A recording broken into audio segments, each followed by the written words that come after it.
Сау саламатсыздар ма, қымбаттыларым? Бүгін сенбі.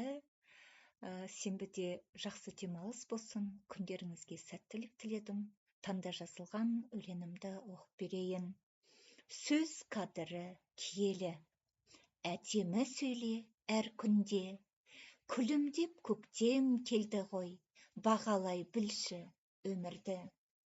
Сөз қадірін түсінбей, ой жорып сөз түземей, талайлар жүр арада, өз тілінде сөйлемей.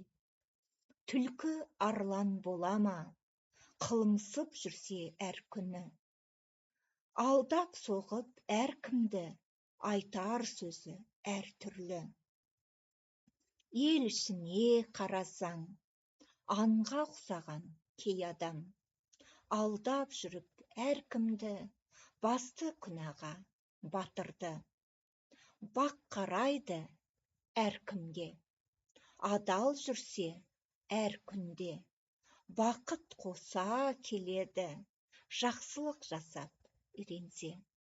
Сау саламатта болыңыздар. Күндеріңіз әдемі өтсін, жақсы демалыс күні болсын. Отбасыларыңызбен бірге әдемі күнде, бақытты берекелі күнде, әдемі күн болып, өмірлеріңізде сондай берекелі күндердің бірі болсын. Сау саламатта болыңыздар.